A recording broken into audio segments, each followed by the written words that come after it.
Yemo bibia kwa ba na yemfambra yem platform we eso abusia NDC communicators enya adwuma a omo ehye ni na ehye omo national chairman Aseidu Nketiah nsema okokaye edifa ehye recruitment disqualification on security services abusia sansem okokaye a okiremu 500 people no so omo fo mu nyina sabi akromfo ewo hifam bako akwachi omo abusia sansem atrigger in fact echen baby ya highly inflammable na wode matches akwako gina ho asem no agiwo na we na NDC communicator friend Harrison Ba in fact ono so oye brilliant and he's smart oni NPP communicator osanso director of communications edema party no owura ye friend no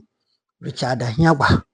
Yes, Richard Ahiagba akokrash on kukuroko dwumadi so the cardinal Kwame Sifaka the show no eso abusia onim Samsona Charles Makati afire ochiremu a were disappointed in fact in Aseidu Nketiah because when you say Aseidu Nketiah one of the tactical politicians experienced one of course but the same way yokokan edie na no ayinika asabi ni kwanse nkoka because already no abufuo ewo krom na wonso why de wakokan we akan wati say obi ni kuro honom na wasen ahwenyame nim de wonan ase kubutum which means say opese oyeden obiri nipa ni kuro ebi pepepe na Aseidu Nketiah why dey Ghana for especially the grassroots of the party MTC we ensema Charles Makati chief editor edema the hawk the bonkrata no so odiato edwa e da show no so yenko na yenkuti omonu disem yakoba beto so ediamo mesro so document beton na wa like na wa share na foforo enyi bi ahwe ntinsen bi yakoba beto so. Then candidate John Dramani Mahama, of course somewhere in the northern region, an Okushia community bi and all lament on the perceived recruitment na akoye yedima party for and okaso NDC executives so Ghana for omunya bia omo ma enya bia na wo show mo bo so oba recruitment no obia benya mu kwan akobi any first one 21st July 2025 me in Ghana for ya defense minister omanibo amase omo be fa 12,000 to Ghana forces pay for 12,000 for the next 3 years. We the presidency.com Ubinya Ghana Armed Forces set up a major expansion, 12,000 new recruits and we and we government to recruit 12,000 into Ghana Armed Forces. Deputy Defense Minister Broja Gemfi. We September 29, 2025. September 20. Peace FM online. We be fast few more portal so. How crowd there? Apart from the fact that ombe for 12,000 into the military no. Almost ombe form no so. How much the form was sold no? They were going to slash it by 40%. Chief, and the NPP, how much was the full form? Because Samuel Okuka somebody turn 100 Ghana, so the player say 150. And this a 150 Ghana now bet this to 40%. 220. 40% reduction. This is where Mutaka started veering from. NDC agenda no omodibom reset agenda no ho no sha se ni omobo abira nia NDC focus on meye bia no Mutaka is doing the opposite. He's doing the opposite and hiding behind TribeNet company now or the contract na show monsa no mo develop app no moment that the name is TribeNet. Yemisa Interior Minister say TribeNet for clearance to collect data of Ghanaians. Can any company Ghana have sorry or data. What happens to our Data Protection Act? Now, your parliament, they are not interested. We have a minority that is supposed to protect the interests of the Ghanaian. Now, minority leader, what make it good case? Let the case go to that privileges committee. TV, so what are you apologizing for? Is it not true? Say TribeNet and Omudi contract nama. Is it not true? Say system no war time out problem issues ana. Is it not true? So more login I upload errors ana. I can give you evidence will be our top forms mean. In the first place, let me disprove the claim said number near 500,000. We don't have 500,000 people applying for anything here. It's a lie. My number breakdown. How many apply to police? Send apply to fire service. How many and they apply to Nyakano? Let him bring the breakdown. Memo evidence will be our top forms in you. We about 70% of the people who applied a bit top 3, a bit top 4. A bit turning in our to soldier, turning in now or trying to lock. Now, some can say, I didn't send to top form back. Why? And I may say astronomy, but let me prove to you. And I'll share it with you. One boy bought immigration for 22. Okoya could do aptitude test. Or more disqualified, no more than 2 different reasons.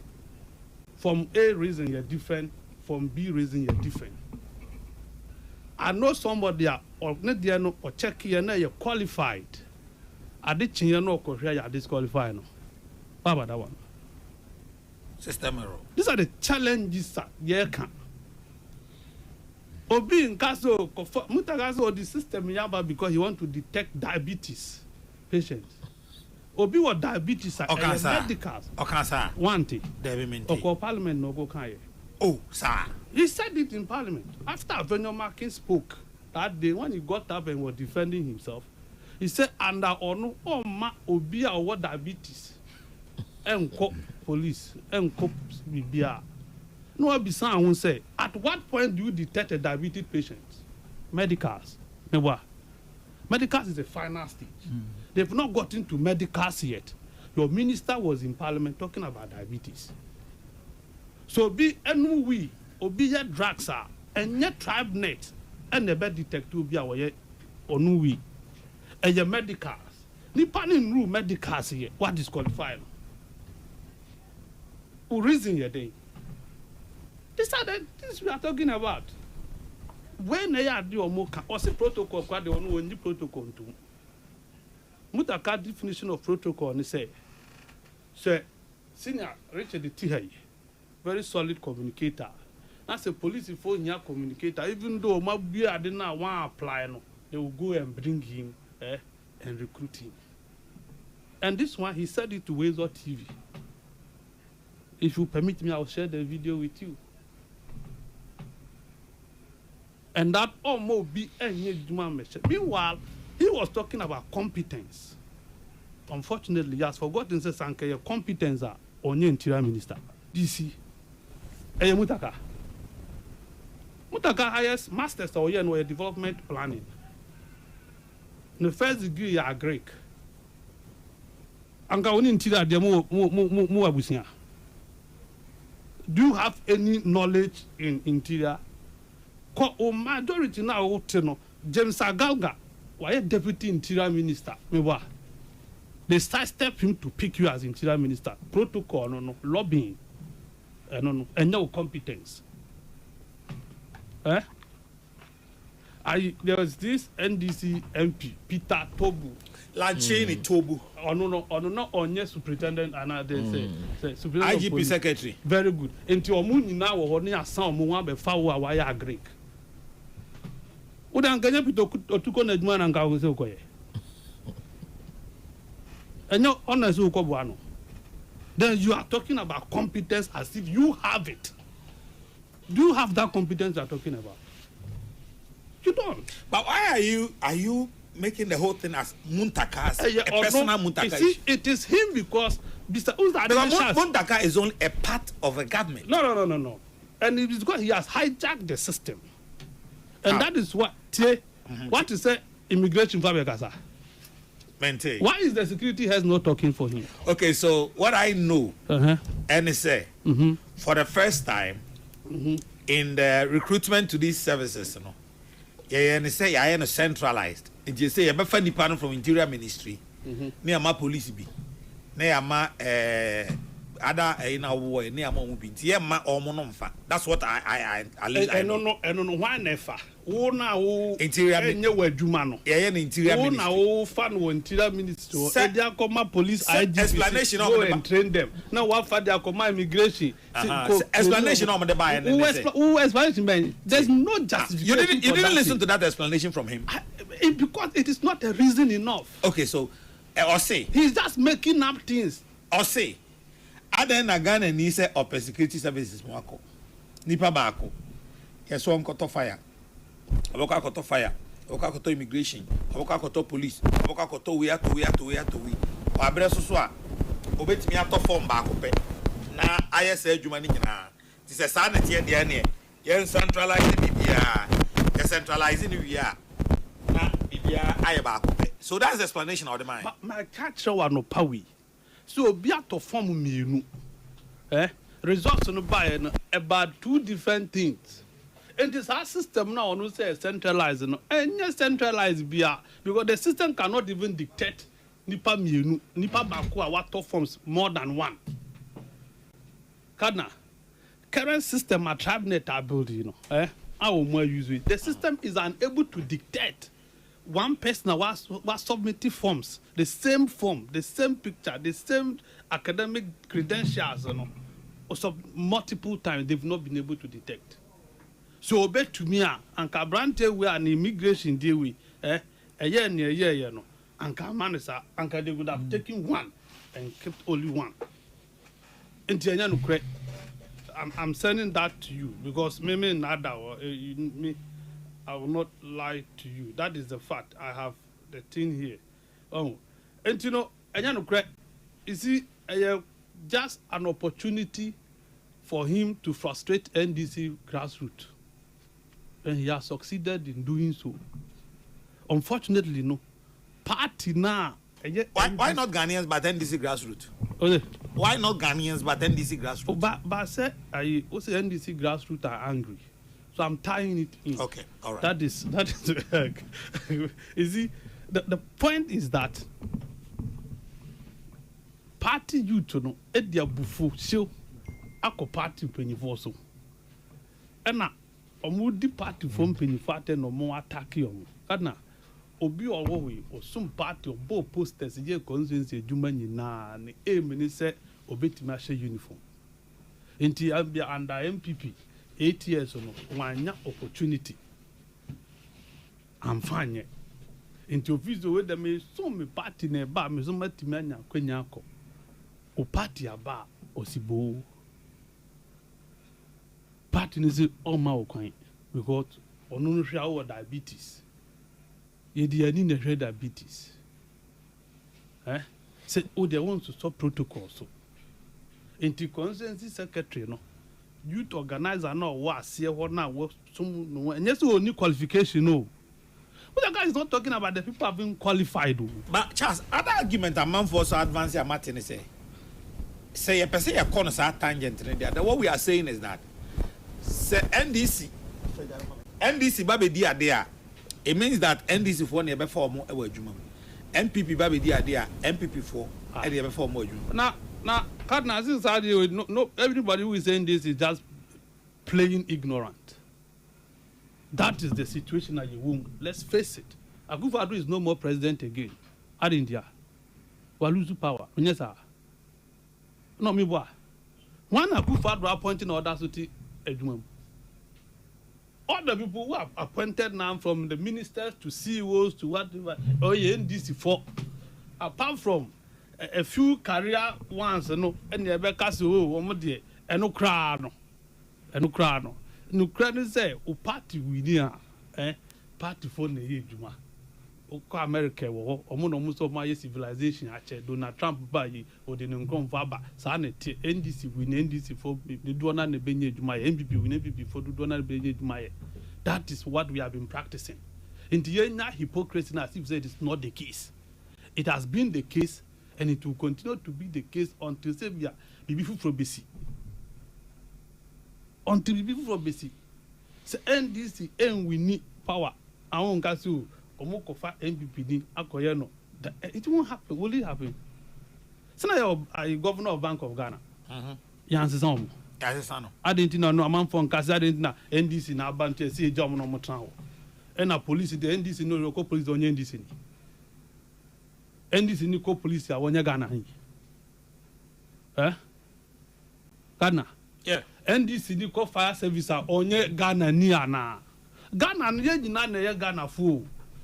Ye tira obi a Ghana ni ba wura mu a Ghana ye bi ofi Asante region mini okwa kam ofi voter we efi central we fi ya ene ntisi aba no obi anya bia o se the part David and argument ye nyai edinti no mo abre na nkade enti na we oti radio so obi anko here but that am my enam bibia ensuo otihana onum galam say ensuo ebre na se party aba no mo man bia o se maye ma no because ni party aba no onya Ghana ni is there any Ghanaian but wrap up on this wrap up no na ngwa asem ye omo national chairman asem o dia call why am national chairman NDC for national chairman General Mosquito for the first time I'm disappointed in his defense the general chairman yeah very witty clever politician but sadia wo ko kan no say nan we say over 500,000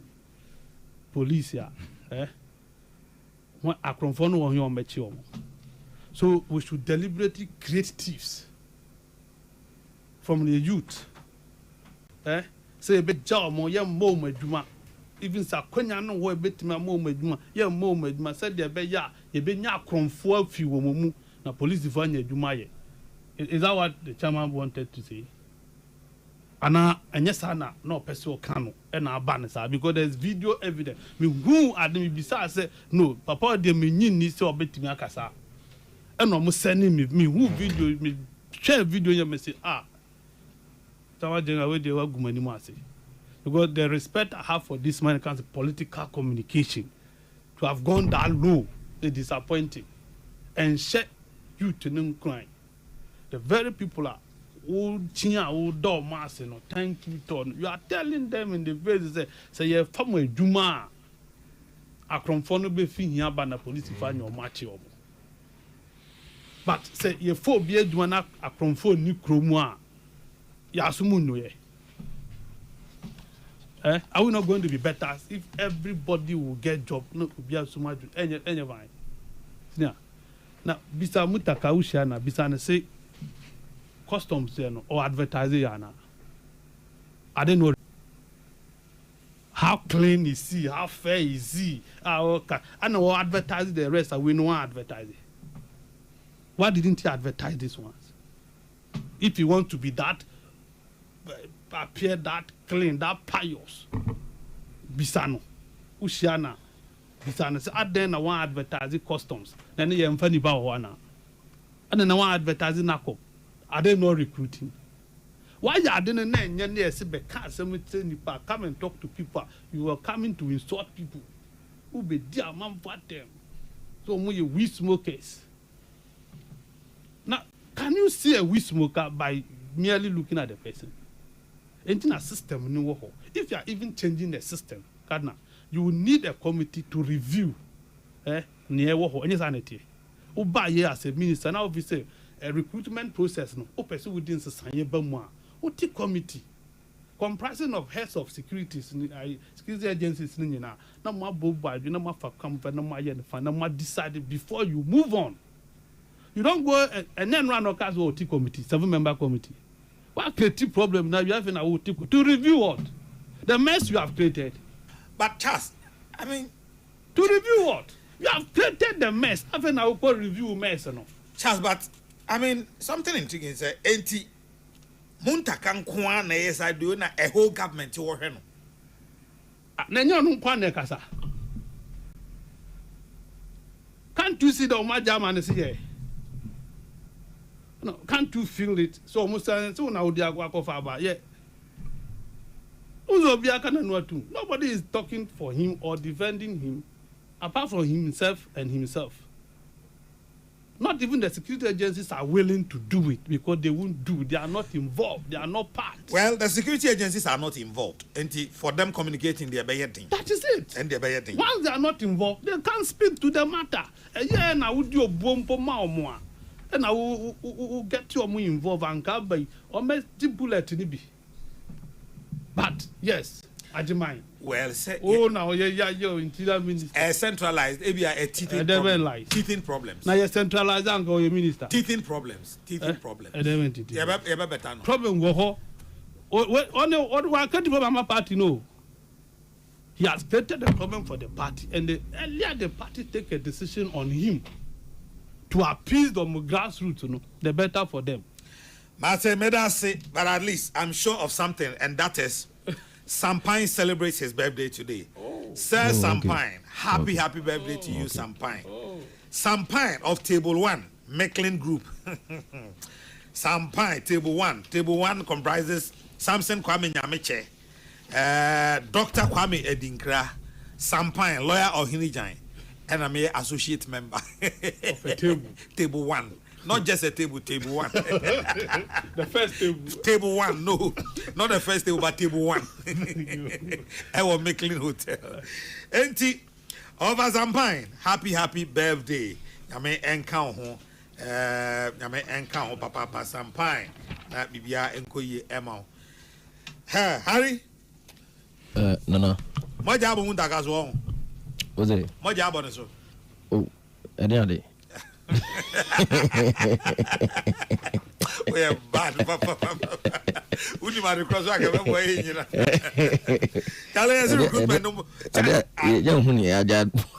Charles can want ya. Charles is the more on Nana. Mammy, you know, when you can find just from Kuma when they were for. Harry, just a second, just to confirm. No problem. Be a Charles can. I'll say. Okay. Kana, please. Some of us bought 2 or more forms. Yes. So if that, so that if one doesn't go through, the other one will go through. Because this is Ghana.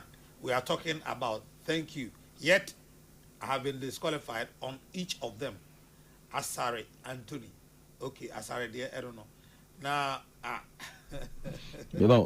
before my channel, does it mean purpose B have been defeated now? Because okay, no can be reasons no moment and say yes, who bet me out top. I don't know about could they apply me and son. But other response from much or more to talk differently.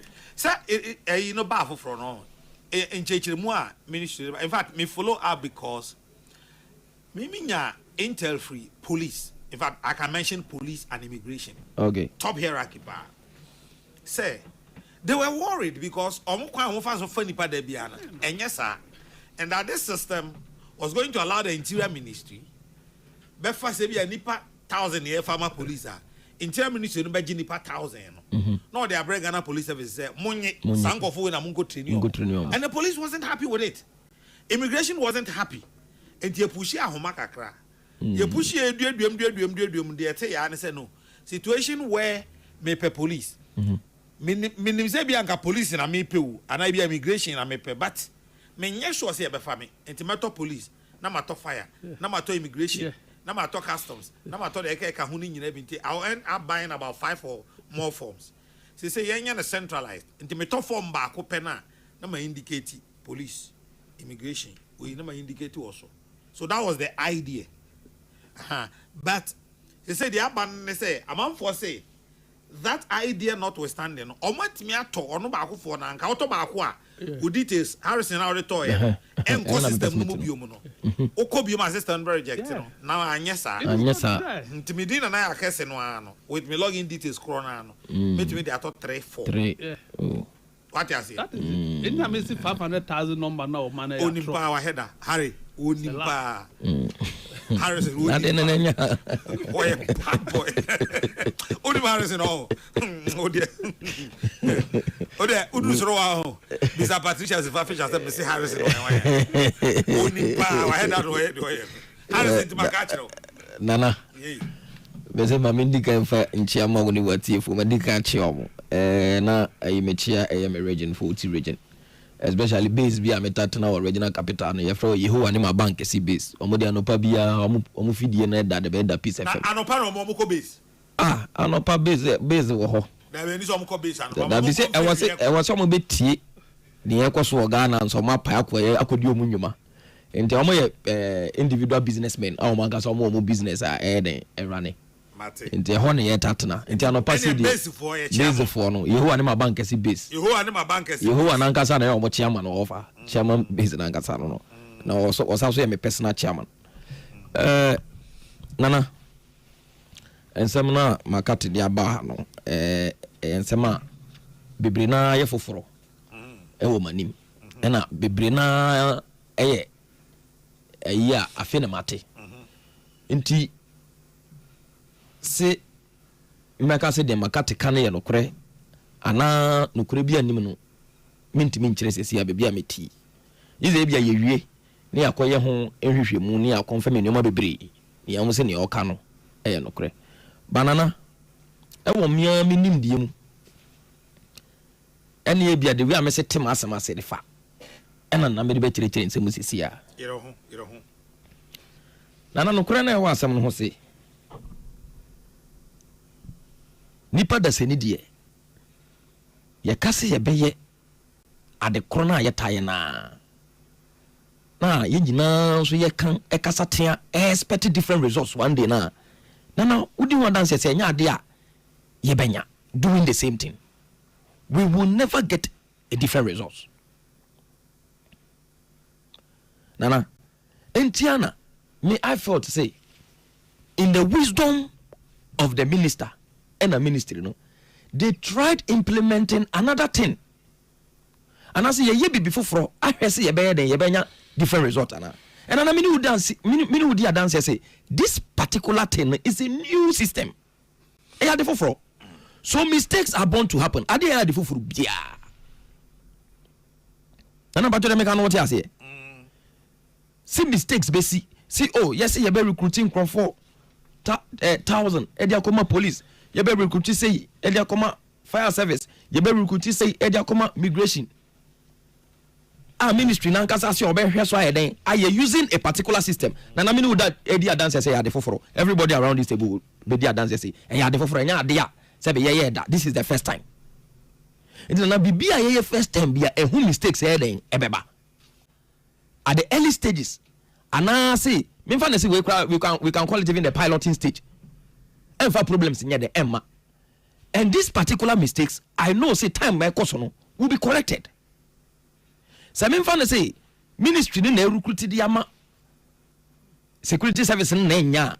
I know say the minister will sit on his this thing and maybe correct those mistakes and involve the senior friend security service as a the economy. And about to the mechanics what you say. This particular system here abai.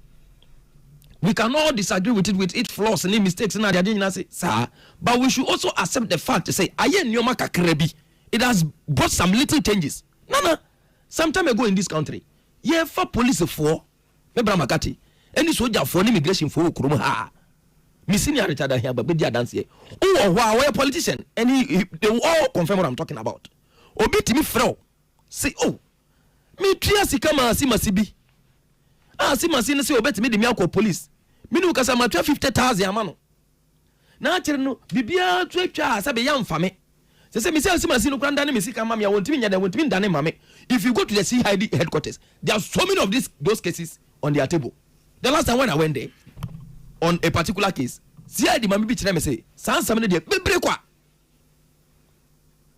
na number to de meka no so ati ase and those are some of the issues in Tia. The ministry is trying to what? Bring a new system to erase that particular human face. Okay. And it's up complaints, you know. And in some it no. Okay, so I'm telling you, see, the system will not. Nana, nobody should deceive you. The system now, yeah, for now, you introduce, will be 100%, and yet that it can never be. yeah. Well, if they are able to score more than 50 Korano, that's what my idea. And I know, see, maybe they will not even be able to score because who complains? I'm not sure they will even score 50%. Okay, but are you saying, say, with the introduction of that system, no, now, Obia Jimmy Sika, Obi so Boame, why Jimmy say, no, a free ho. Menkasi a free ho krakra. Nana Menkasi a free ho krakra. But as we speak, because of say yeah erase human interface no obi ani hu to me beka say oh say me wakwan am betimi di wire den afa ha kwa den akwa kuram amanfo san nyasa nyuma no biem those things have been erased say oh yeah wakwan bia be fa so den afa ha kwa den akwa ku afa chi akwa den akwa kuram enti wo de fasika say yemra na enye den yemmo na muntimi ye den unko Ghana police sometimes it will wonder you to know because of previous incidents people will call you nana and this maybe ebe sound as weird kakra. People will call you and be like, oh, mebra, say, mumba me na menko police, mumba me na menko migration. Nana what a journalist, people will call you. Say, sika kure betuya, meboa. Nana, don't you hear those things? Mati bebre. Oh, my friend, bisa was answer no. Me da sote. What da sote be sin name? Entina me bisa was say nti system we a yi sa system and everyone because me da so think of a ya gigi sika say ya den kofo because security services money ade. Say the facts of the matter and say the way our system near very open no. Who nimna say who engage in that particular activity the usika mo obi a. Just usika be den ebe come because there is nowhere nipa no betimi afa kwan bi so ya den aboa. The reason why those particular things have gained credibility in the system man focus to chest kana say nana utie me. Say oma ya masi one oma ya ma obente two ama na fanti also fa usika bra enti yatimi ya ma nipa two mana fa obehwe na nipa 5 sika den akam.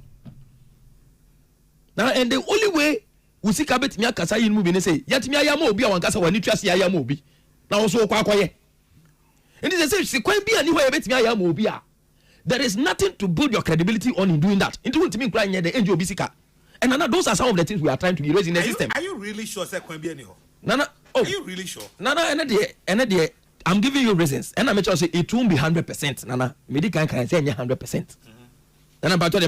And these are some of the things the ministry and the minister are trying to achieve. Okay. And it's a mistake, so man. What I advise and say, come in, minister ne betie near bano. Until I mebra makati de in your table zero. And yes, yebe kazi o makati kano no akasa te abanti yebe dabi. We shouldn't do that. And what's the yes akura? And what's the free bra makati? Oh, that's his ben wohu. Wakasa te abanti kambere. Pot was ben wohu. Ona say mrebi okroma ebi no mo kasa te abaye timi be fawo.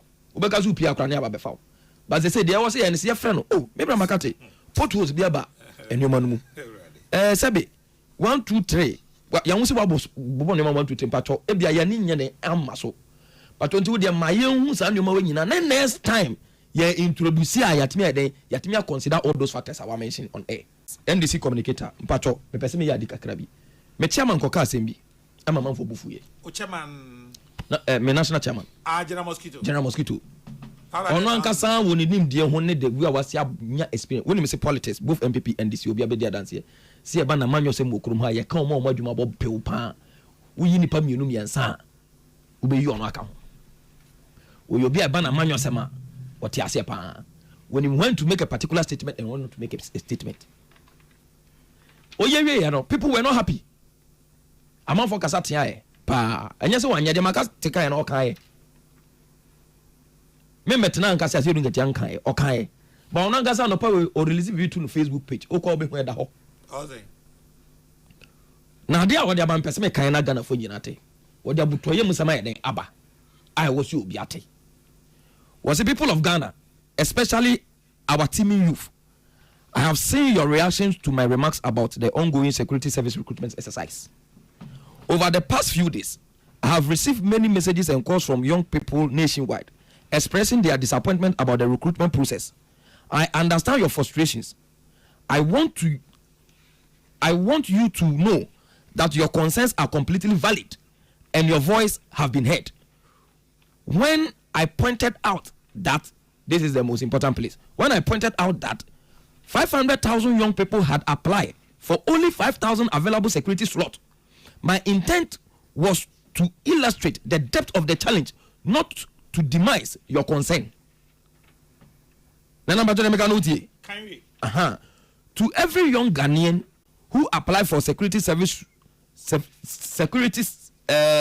role and feel disappointed right now, I want you to know that your dreams to serve this nation has not gone unnoticed, and it will not go to waste. President John Dramani Mahama or target your Mahama, and this government came to power on the promise of a Ghana that works for everyone. We are working and we will not stop working until the system reflects the Ghana you deserve. But what the abutoye masema yeden aba statement ni nyina no o say asema o kan no o te relevant portion na me kan say Harrison to wa ko kan say nipa 500,000 apply so mo security service na ye ko fa nipa 500,000 na o benya akromfo no we hin no mache wo mo. Then you come to read to me say or say youth na omo epe adwuma na ye na o manya no ma omo mo baba mu na be yi na mo ba asem be say mo Ghana obia ewo mu bi. How does that cure the fact that you are alleging that the 500,000 people who sought to enter the security services no omo ya akromfo? Nana, yes sir, I think say nka video no ha Aseidu Nketiah video no akra nka maybe say e be sabo when my didn't make us. But I think as I listened to the video, I noticed one thing that was being miscommunicated. Which is Papa Nakasa no one more for one kasa. One more for or Kasaba, one more for say. As more can say. Was it say nipa 500,000 na? Why no more on bed on betchium? Now I pose security for how much one. I don't want to move. Akronfon kwa necho mu kruma mpacho. Eya question. Akronfon kwa necho mu kruma. Enti mpacho say there's some miscommunication somewhere. Enti was here hwe ye. Mpacho de meka so ati ase. Yete ya metimi aka bibi se ewo mframa mu sesi a. Mbebu mura bi so ne abetime wa. Mpacho se me ye kronfo. Na obetimi atena konso yichi aka sa tie obi. Na nipa no fele se kasa na wakasa tia na nya no kwan so na okọ report to police nya abefa wo ye kronfo. Dabi onya kronfo. It is say one way or the other no a little bit be koswa me feel say but chairman no em person be justify that baby a would be for bia ono wo say wan kan yi na ne ono waka no nkrofo backlash na wanya no what they are top pie den abeto ono say it your kind of reflected challenges now. That is what I thought you were going to say from the system no. Oh yeah, I don't know waka ono na him no. Oh na eno na waka no it was it the bank was it challenges na ewo system no and they are very clear. They said the me chairman kan no kre we pa kire say Ghana mbabunu bebre wo ho asabi edwuma ntomo da ho de etifie clear nana because anka previous governments na de ade nyina ka yetimi the way asi yete so say ye be yi unemployment free ho anka na ye nru ha because a lot of times we see it in figures and we dey be hu say oh Ghana Statistical Service unemployment rate 14%, 8%, 16%. But some will be and the figures nanka side there at abonting and the thing from for who say yeah no cry. People are unemployed and people are frustrated. Until 3 years and mama what year campaign mukra nationally to no okay defense and interior committee na editorial manifesto no okay was it before 4 years in the you know employment or security service will be what 25,000 until we compare 25,000 on to nipa almost about you send your friend how do we call it 500,000 now apply. So the government is doing everything possible. I better before 4 years and you be a 4 years mandate no people will be employed now to my NDC grassroots me did be another metro mon say nyame mo mabotre nyame e mo mabotre me did be a de no. This is the difference between the NDC and the NPP, and today I'll state it here. The difference between the NDC and NPP grassroots. You know what is happening now. More be another CNC when NPP abraso. And if today Bisame Bra Penny Richard Ahiagba, but say one of the reasons why NPP are losing election, they say they had internal cracks, and this is one of the internal cracks. So move forward, Juma man for Mankasa Mumbabunu. And they make an here. But the difference is have refused to voice out because they wanted to protect a particular government. No. But yeah, NDC grassroots, yeah, Nketiah no to da make a grassroots no. Nana. Yeah, we ya be poachi. Yeah, grassroots no. Yeah, the NDC they different. It will their TikTok kohwe. There are a lot of our guys who are grassroots guys who are TikTok, social media, Twitter, they are doing some. Nana, we are calling out our own government to make sure the system works and make sure because the grassroots of the NDC also reflect a particular percentage of Ghana's population. And this NDC Ninya Juma was Sefata. Yes, it's a bit your Potomana Fiano. When Chisi at the bed or the bed would be boom. A buona pen of cocoa or didn't why then what you see, and me Bramakati Kai said the bank. Nipano person when you jumanti, into the way you know Kuma bed, Ababe Juma NDC. Also, general are refers to Akron 4. That's what you said? Yeah. Sir, Marty, go ahead. You go ahead. Go ahead. Oh, something carry. Nana. No, something carry. And the American say, Nana, me. The American say, we in the NDC, that is the difference. Okay. We, yeah, kata, yen penny for so. Nana, ye penny be ya, there, say, we'll call him out and make sure say he do, why the ben, why yes, and any fata. And this NDC grassroots for etemia. We still have a long way to go. Today, we may be complaining, but Nana may say, some few times to come, and I say some few days or few years to come, no, and I say few moments to come, no, we will be at the right side and be smiling because we have been able to call our government out on issues. And this is the right way to go. And this is how we strengthen our party by calling our big men who are in the helm of affairs and make sure say the system works. Mate. And to say, call them out to say, say, don't be telling me, so I then, Jumano, you mean sorry. Sure. Okay. Charles, and then you are dancing about. I don't say bear. Many Charles. Oh, the Charles. Let me make a chance. No, you must not make My man come as now say me and my come as my man come as him. no, you must not me Charles. Now say the my producer the audio na area move on the idea. Now say nyame one tell you do my idea just me ni mu. Okay. Charles. There may be you want dance any. Okay. Hey you didn't wish me on air. Okay, I see. You won't pass through table 1 again. I have disowned you. Next time you are going to Mehame, please don't pass by. You are no more an associate member of table 1. Sampine. Charles, you know, mame. Oh, I chairman in the making. I vice chair in the making. I think say now won't show no. Say won't show now or dedicated by 2 minutes. Oh, Eddie we show Eddie declare the stands on the table 1. Charlie.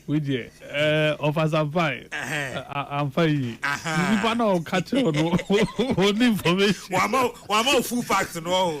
But it's once again to wish you Sampine a glorious birthday as you celebrate your birthday today. Hey, party political communication will defend everything. Tell Harrison.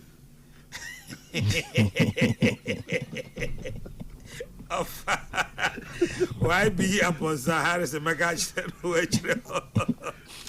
Okase, I support Charles McCarthy's call for detailed breakdown of the 500,000 applicants. In my opinion, the figure is unreliable. I have knowledge of individuals who acquired 2 or more security forms which contradicts the claim of 500,000 applicants.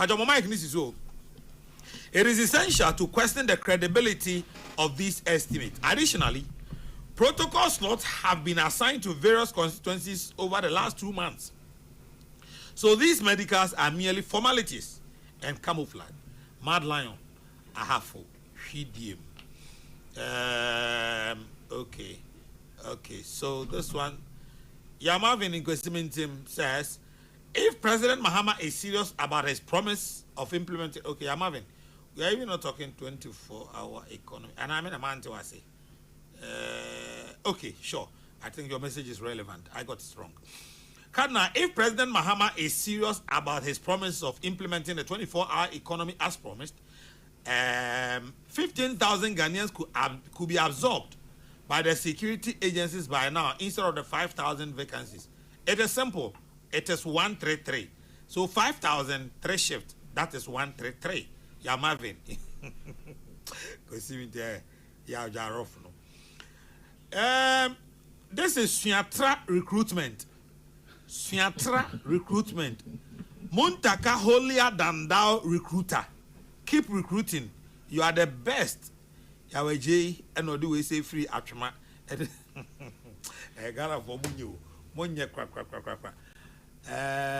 Sometimes if you listen to some of these NDC communicators, you will think you are not Ghanaian, and they think that apart from them, the rest of us are not thinking. What at all is this? Own hard work. What is wrong with this NDC communicator, Harrison? What at all is he trying to justify? Harrison, don't do that. Don't do that, cry. Either way. This one says, Nana. So it's Aseidu Nketiah telling Ghanaians that when those 500,000 youth are employed, there won't be thieves on the street of Ghana again. Then the NDC youth, there you go. Please, the change was good, but we weren't ready. Yet at the initial stage, it was supposed to be gradual. Please, okay, my kind way that my kind way. Now, what do I say? Mahama and his NDC spent over $10 billion to stabilize Ghana City and can't pay teachers, nurses, and farmers. Does it make sense to you? Nana Yakasi, I'm asking you. Why are you asking me? Don't ask me. Ask us. McCarthy, not me. All right. Richard Ahiagba, Ewa ha say Charles McCarthy, Ewa ha, and Afi Harrison, and so Kojo Harrison Kojo Abba, and so Ewa ha. Still maybe tie Richard, but as I may tie Richard. No, Mami Adwa says, please let the NDC man know that when NPP was in power, this thing wasn't profound as it is now. Sure. You see your size, governance talk is cheap. Mami Adwa, and now what do we say? So buy this one says, Charles McCarthy pa, what is that? Stop it, Monica, and what do we? Now Charles, why? Charles, near the Boniman and Charles here, is still much trouble. And then some Taifa says, I am 100 in support of the NDC force, just lamenting over this fraudulent security recruitment. Will their money be refunded? And it's from Taifa. Onya we know. Onya mami. Be mami and son about first Richard Ahiagba. From Harrison Kojo about Richard Ahiagba. What do you know? Oh, bo. Mami. Some say Ebiana Martin is different from Niawati. Until the boy to educate us on one or two things. Okay, here we go. Say, security services, they can say you're by mu, you have for Nipa no be ako. But no clear what say, Nipa will found more Jumano. As I say, secret Timothy Moka. I feel we police, Juma say, will be apply. Police will Nipa or more apply, ya. Now, Omina, you bet me a foul Munina Jumano. 500,000. Nipa Mako 500,000. Obi pay police na program. You decide, I will say 500,000. Say scout won't put a family in a Jumamo. Naming a very pretty for a handful of Baquacho. Everyone of Baquacho. If I didn't, I would be out for difference. Let's see why now, question. David, this is not the original voice. No, Nana, you see? Relax. Nana, me man, be a menka. Relax. What's your him for near Baquacho? Oh. What's your because when I heard the video, you see, that was why I said there is something wrong somewhere. Nana, Tapi, what's your him for?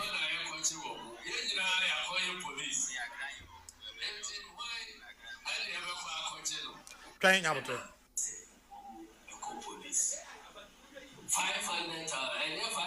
and 50,000, 500,000, and now. One more empire, a police.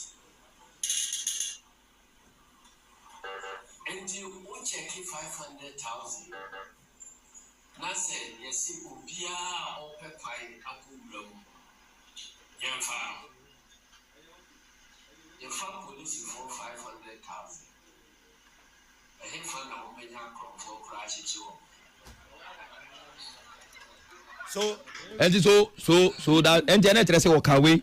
and I be our come back once about Okay, but there is another version of Moisa Acrophone from Isaac the Bayan. So when I Basoti Acrophone win. No, and can I have video now because there were video no videos me no original me are different. Okay. And I'm about to make what I say. Maybe the one I chanced on. The Oka Cronfon. And the Bakuna boy and also original but be different from here. In the same place. No, it's not the same place. Yeah, second video now. You are trying to get it. But you admit your boy, no. Oh, they said, yes, why can't we? These are two different places. And I say, be a video now, my friend. Because chairman, thank you to. One and I'm no until Oka somewhere or repeating the same thing at a particular place. But the mechanics what I say, and be at the Waka Hano, as on the Waka on in your wire there. Waka on. Point noted. But the mechanics what I say. Richard. Bram. Anna.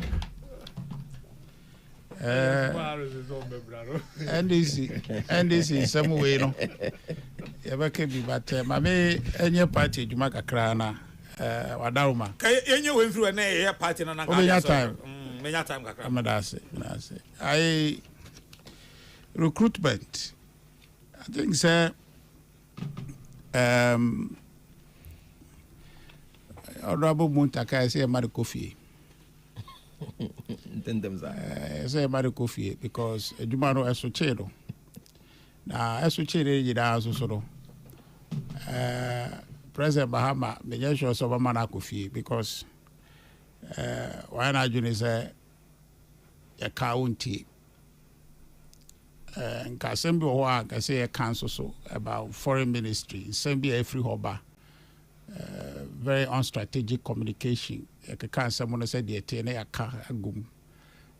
Some biblia have affected a manual organ and as affected international standing. I think say ma president Otinio may be asset. Bebuda or J or J say or the constitution obey Juma. Constitution also requires or no and a by appointed nipa bi to appoint to mona adwuma no mo hu so no o mo affect Ghana mum na say otumiti ye ne a ye to abama no say oye president of Ghana no say otumiti number 1 recruitment assembly you know unemployment matter adwuma ni Ghana entina obi tumi to forms no say now you no at all because of a chance by all means hook or crook say obey rebubi. Ain't no say any panel say obey to me a police a juma so be to buy immigration so be to be aswa host a day dumuja and I say benya kukudro a day or my offended a day or marco communal work in the akan on the opposite remu keke. Ain't no oba apply ni nyina and ni nyina no apply say obenya kwan wo anya say bia police adwuma no na owo nimdie bia na say wa hoode bia na say passion bia opese ode ye na ye man akonya no obetumi aye ne yie but just because opadwuma onya na aban we campaign omoye no aka bia say ene no adwuma no efoforo because unemployment our Ghana say no has become worse. Bebuno a Ghana ha dano na the NDC echi ochia no po say oh what to say also 133 okay say how are you or say 133 oh come here or say 133 24-hour economy and no na be mantra o Ghana ha and omudi echire sa mamonye because NDC anymore mo kasa omodo mano and do wura eti yemo di omechia omedada o ma o say si form and para youth no ati and yekoto ma His Excellency John Dabade Bahama obaye oh omo say a friend say honeymoon no mo ye di omo pe bia mo sha ase omo aje adwuma omo create adwuma ba akopo na ya omo yan create adwuma ba akọ apart from say yan kasa appoint omo ho ne di aka no omo create adwuma ma omo bia mo aso flag ayi guy bia me hu no social media no obo trumpet na fono ya ma ne mframa say ono kura apply ya ma no What did I say? What only so about trumpet? Well, who from? Who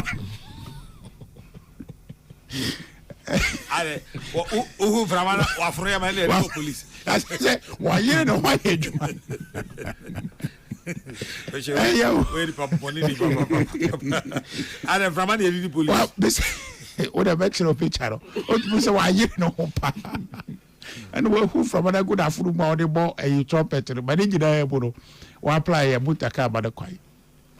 And to almost a boss of the creating before Cromwell started. Now, o matro letter say, o moi, Amiadum, o munye jumadi kaino, o mokranie mo munkufi. The Kabia say, oh, nipa juma wanga sa oya campaign so be creating juma. Na say na mini aka na ona Ghana for nyina ye Ghana for ne ade. Enti almost ye Ghana for a bebire no krampo no ahwe krampo moto abama o.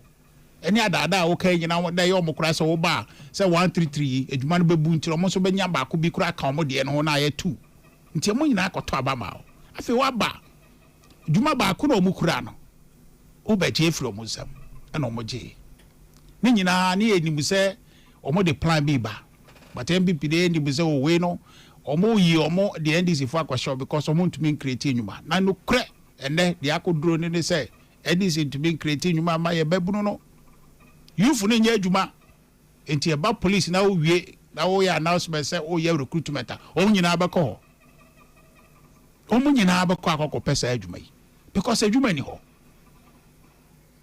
amakati kana o ka kire so why your friend say 24-hour economy the moment 24-hour economy yet ase ne so mo nya ba pa o ye de say ya 133 beba o man ka authority the number be brofo kese Ombo kase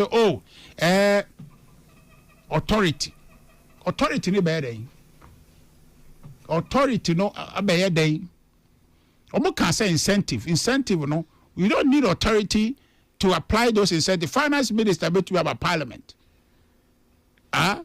allocate budget say for subsidy for 24-hour economy no ombo allocate fund we na fund we no companies are ebeye sa now you apply those to them, even a tax exemption in Yama to give them incentives on buyers way. But also won't get the sound. And I'm saying, what can't someone after the year say by me own hulu yenitino or by yet delay tactics? About create authority be about create structural problem for this country. Actually, we have to find a way to dismantle this authority about Oya and Yashi. To create authority is about mass subsidy.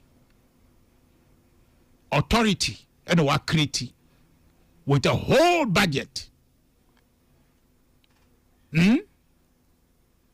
Benefit and nyoma baby cars in India work aka or babe mancro for any benefit a baby bureaucracy keke. Now you for we show about 133 no more than who fee a change so by authority 1 year after year 2 years I do cry so this 2026 cry who dey obey. Na ye would him say in year 2027 mupa a campaign or more party nakasa will shut down. But the Mama Chebia the anti-omode or presidential aqua share said about 2027 was a infano. This also is avoiding to become a lame duck. The next statistical process will be not ban will be any interest of NDC for Nagasa. On which you say 10. So that's about baby children, say baby ya chomo. What do I say?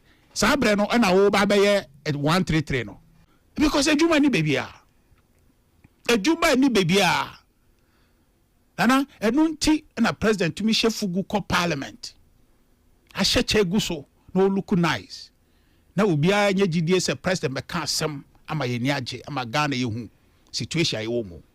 Na wako dintro sebi a kire Ghana for say wa create over 1 million jobs.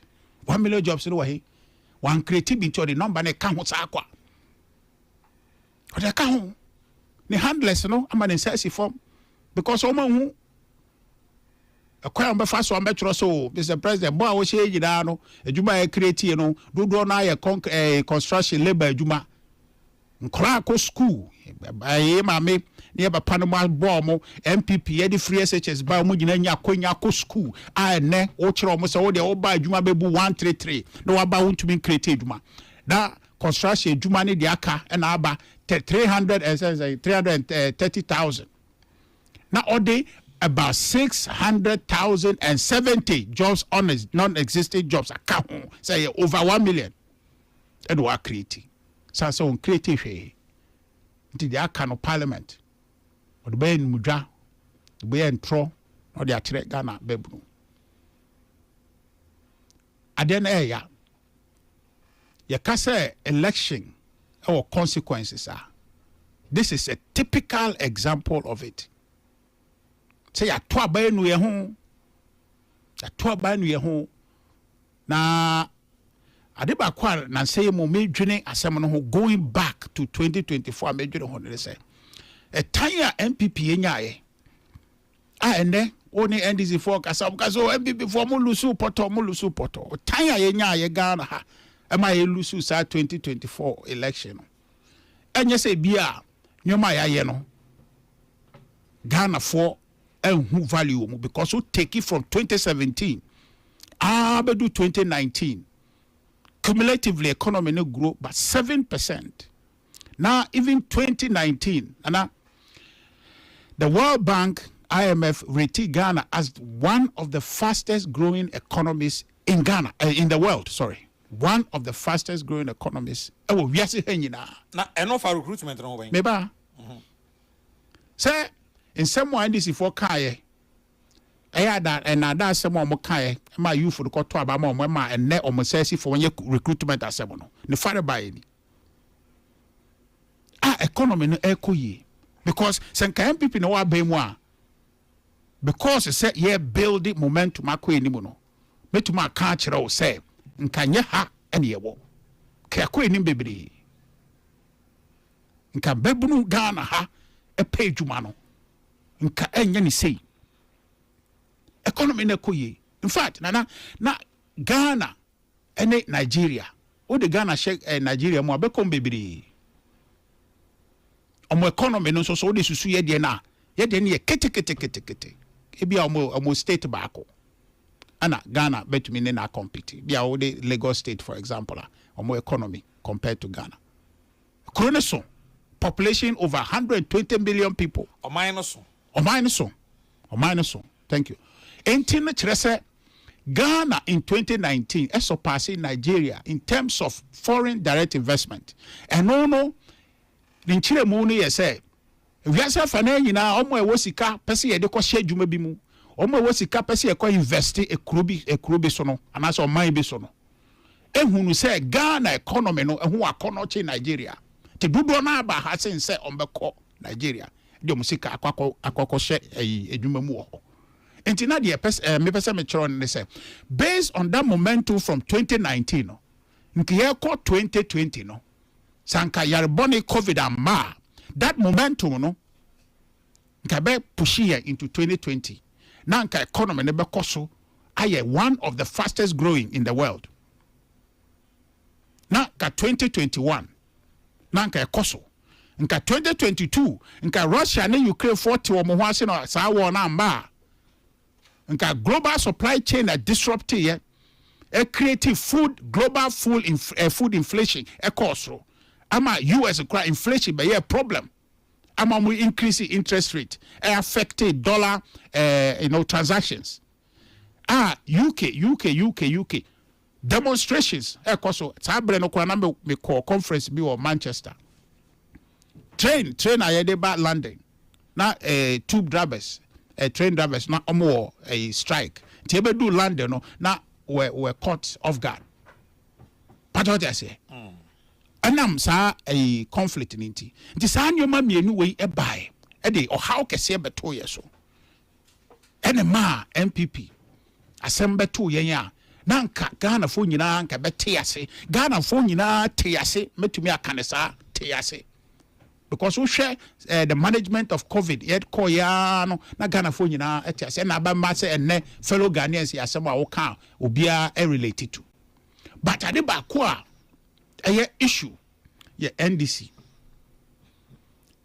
nim a trocha mo propaganda mo tumi twan trauma de kokko fita ade fita kokko na se tuntum NDC for and no modern tro systematic lying social media wo studio ha ne de aka ɛna ɔmo gu so ne ntrɔ na Ghana for say o saa ɔmo ni mu sa adeɛ ne sɛ na ti ɔmo ni mu how a yɛfiri mu sɛ deɛ na Ghana ɛkɔ yie ne how a ba nyina Ghana for te ase but NDC for ntrɔ ama Ghana for yes okay so ɔmo ka sɛm de we nyina deɛ a yɛnkɔ tra mo hwɛ any 24-hour economy they say ɛnɛ what the ballot box about to studio ha what the ballot box to market Malata Bakola Hifa Agbogloshi and now saw the ballot box to Legon says here as Krambe Twaba Ofre youth no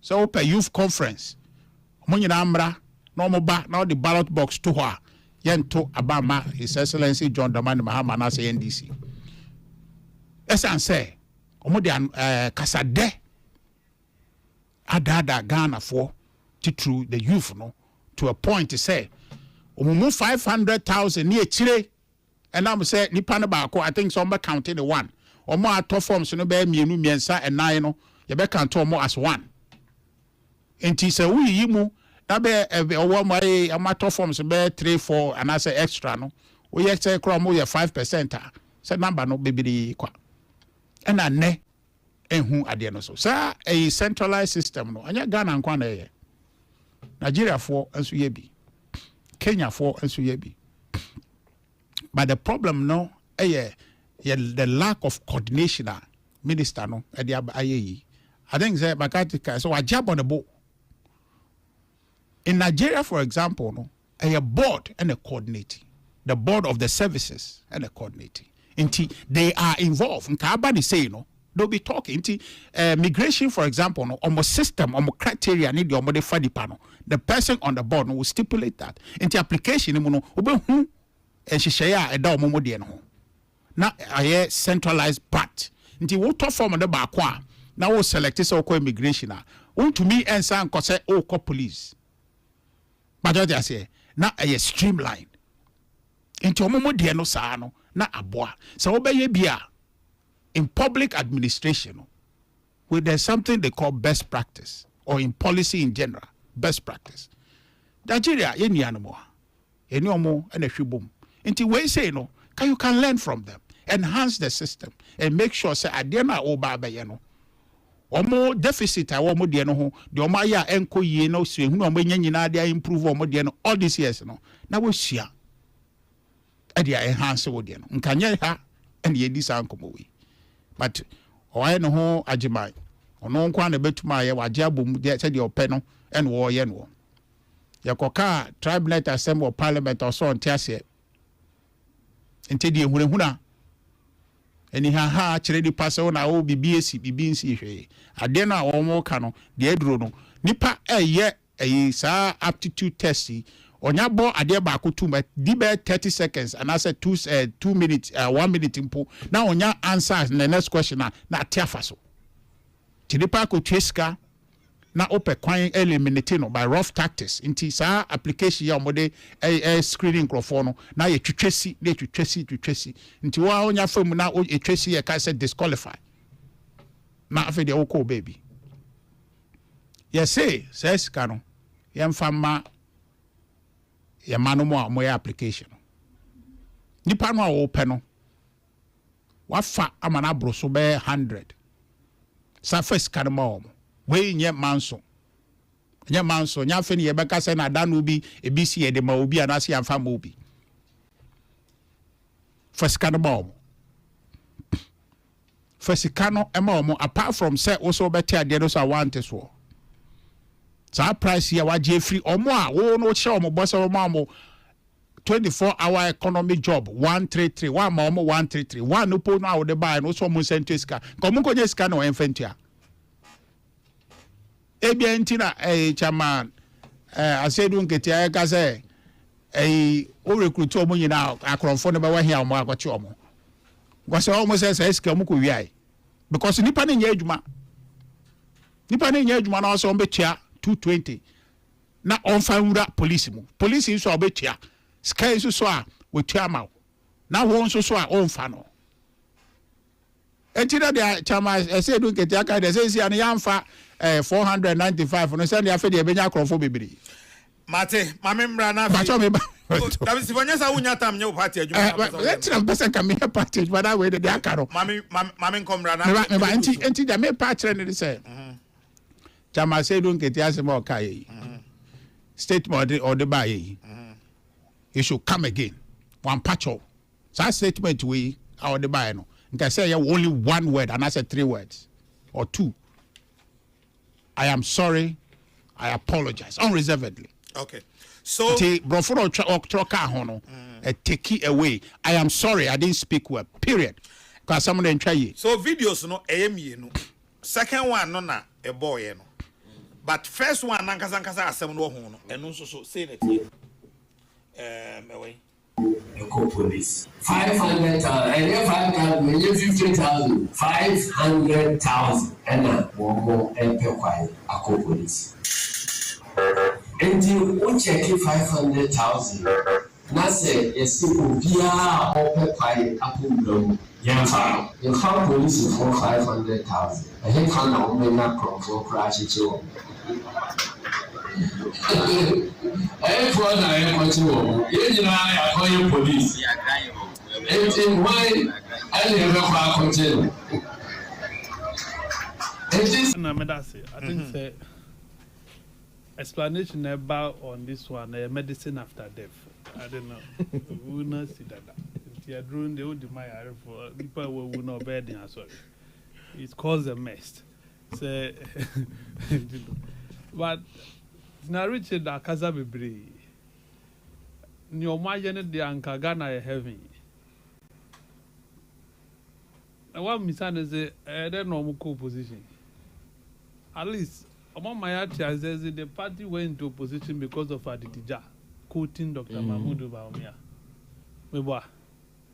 Adidija wants some money kind and Mutaka ye Adidija ni biara no. Was it over 2 million NPP for Uncle Twabama party because Enema A, B, C, D, and Quay. And you know, man, ye be papa sao. The first end is for the number, ye Canada doesn't mean you have film. You have film ye. Mutimu dia muditina vemu 8 years. We know.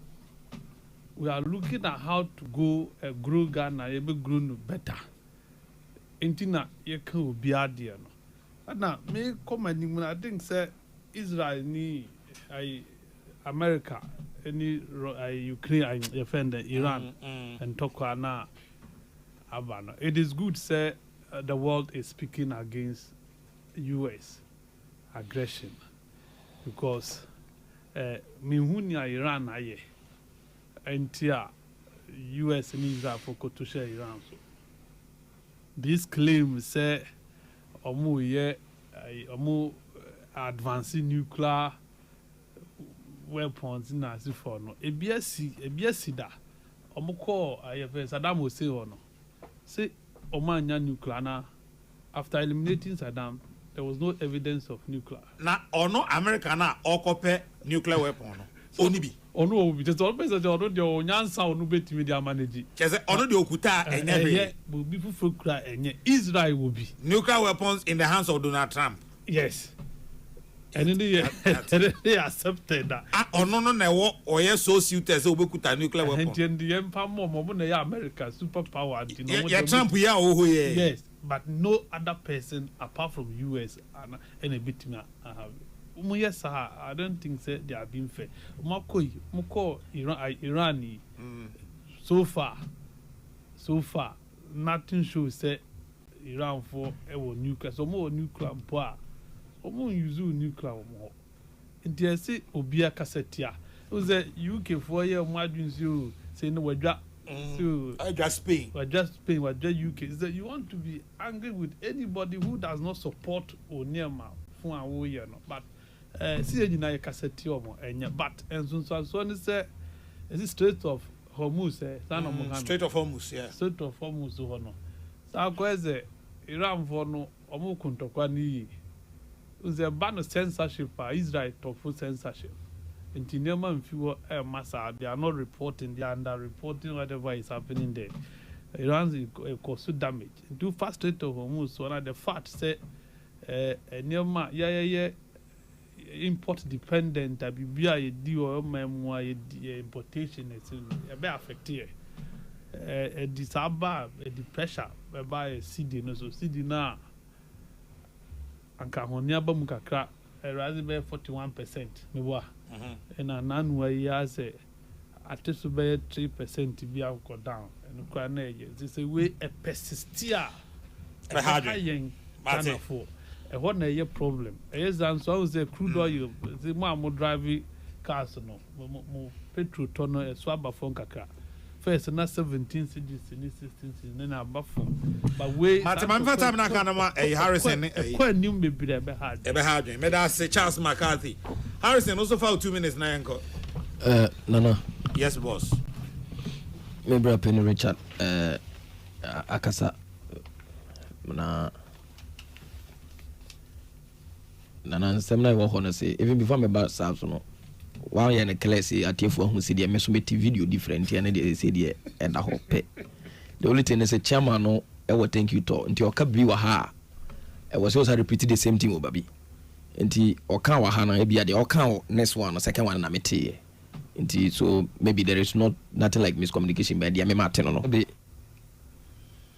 recruitment yɛ yɛ Maye sabi yenwie ai ekosui sabi yese forms no matono senke ye di amanfo sika edane ede momo a enke yade a epa enya de bone si obi anya ne edane ne sika yade ayden ede ama no enya bone kra na enya de a ye bone kra by no the eno decision of the ministry the minister so mbeye Sanka previous government etwamuna and confirm nye djuma people applied. Do you know the number of people who applied at the era of NPP almost omanya. Sanka enso ye dane de mo almost anka senso ensai hwe. Because a problem ayaba be de yaba beto. The reason why India name problems yi wo ho na say. Joma ma ko kan say yes obo be farm for police.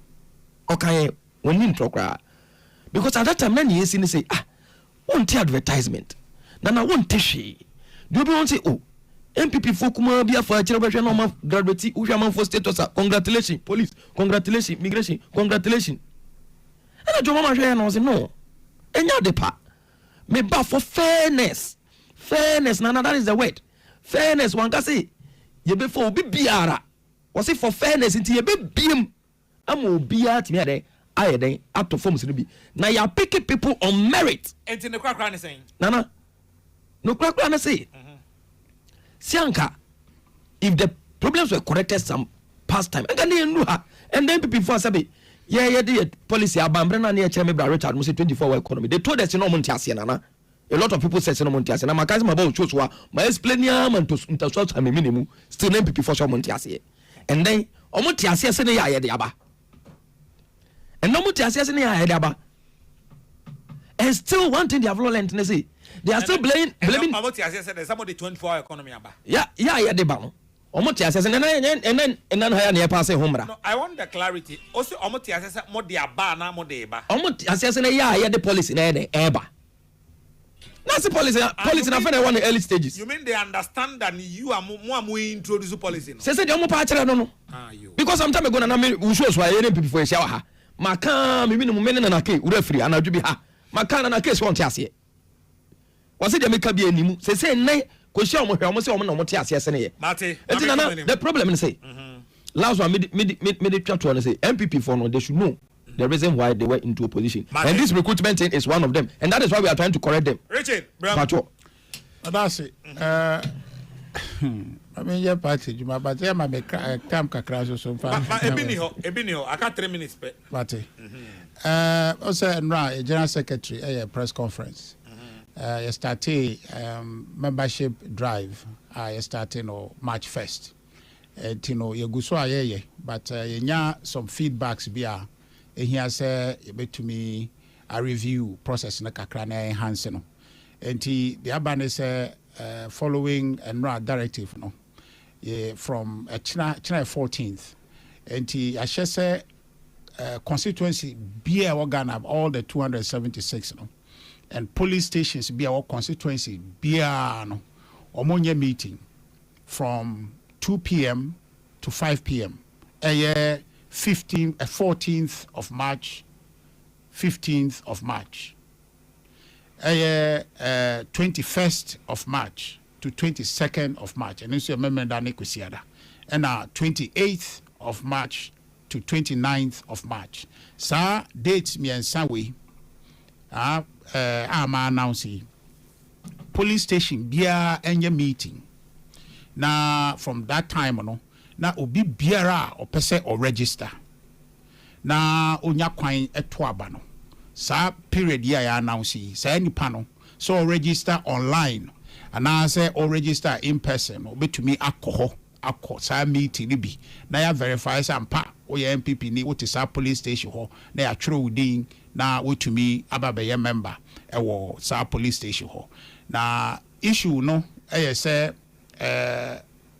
start ye na manfo my feedback say bibi no mo kɔ a police station for no bibi ɛsɛ mo wɔ na mo kɔ twerɛ mu din no ɛya no mo ni hɔ nti ya set it up national call center obia oye party member no person ko register or ho na police stations for ni ho date ya announce 14th to 15th 21st to 22nd 28th to 29th no ko na omuni ho asese omo ho between 2 p.m. and 5 p.m. no ko no omuni ho a on fresh sa number we 03. All right, so come on no asema abeka wi a obesan ko chirim die sa asem no hu ye kra nka wanka yera Johnson Aseidu Nketiah Johnson Aseidu Nketiah Chairman General for a decade now. He has been one of the top-notch politicians in Ghana here. About communications, about Yankasa, about Yama Ghana ni NTS also to about and I say also to about the money party. Aseidu Nketiah is one of the best and simplest man because Ohedibia and Kasaye and how he go about certain issues now. It tells you how serious this politician is. But let me tell you, this issue about recruitment radio, in fact, I mean, I don't want to use this word, but I want to use that F word. He did it long time. Why? Big time. He shouldn't have said that because already no, and conform disqualify mono. The assumption is NDC for them disqualify and they have already been, spent a lot on this recruitment. And run almost Sankrano, 9 years kaketwa. Obito 4 forms across the security service. And uncle Pese we am far, we be farmer. In our fail, bisa nei the cafe boss, and I say the cafe or coin sika, ebi of a car, baby, or interview. You see, was spending a lot, and it's any way after failing. No, that's also Uncle can be a woman and ton of someone. You are, it's like Udimaku, a sweaty penny, and our catching sons and catenini, maumbuani, umbunani, maumfa, so and I say, be being guso, say be obey me at any. And there's that Aseidu Nketiah has said, and let me tell you, and this is for first na more opposition, Mokasa na different. And then what be ye ruling party, Mokasa different. Let me tell you what Ghana dia politicians, not as in say they are dying, but I'm saying say adia more politicians enko money na emma party engine na so achai 8 years na afra ban mu ye the party bisi aban mu and I say the party ba ban mu the kind of shenanigans ahmaso the kind of arrogance akakabinsem sa you say the level display of that is serious, a high. Enti muntaka ni nsema na okojina parliament okeka ochiremu nkofo no moye and be we smokers and a whole lot of issues and raise here. This is correct avenue for your opponent to what? To stab you back with your own words. And it's saying wokoka there's NPP for fanom so a boom said the wuru no more than nama. You see, you say omaji wonu si but meanwhile wo kasa no odwin ho na hu say asem e film no mi ba mi panyin ebe ha ana say nga enha. And I don't think say you go and come and explain. I want to say be okasiana o kan asem wi ana o san gine ba no o san chechire mu because o kan asem na say Tony pana sum wi a there's nothing like to explain again. The Charles Makati kind no and some Aseidu Nketiah de buy no and I say we mutaka be kan wachi bia death after medicine. Who I am for dro nyo hwi bio obi ase bi wawu o se mesia akwo ne pan ye se bi a ne ho beto no ahoto be na o kan ho ase e bia na wo pan ye se bi a obe preserved so o onye den say but won pan ye se nkwansan bra ni mu enti MPP ade omo ye no 2017 to 2025 no say NDC for mo be repeat ya mo de mo be ko position within this period ya mutwa 4 years ni wi ya na moko ene be obi say agoro na yeji yen kan di agoro ye ni abere papa because John Mahama na ne ho wodom ne ho wodo na sabi na odi mani mbata nei owura we so stand bio one say the kind of vim and nkofo dey kan 10 one say anu aba form bi say ahu say adentia and omum push sa agenda because omum who say people have started losing interest in this governance. Ye kan nkofo bi nsi mayenka. I'm telling you, ye kan crachel. People have started losing interest. People are not no more involving in this governance because and near their expectations are not being what being achieved.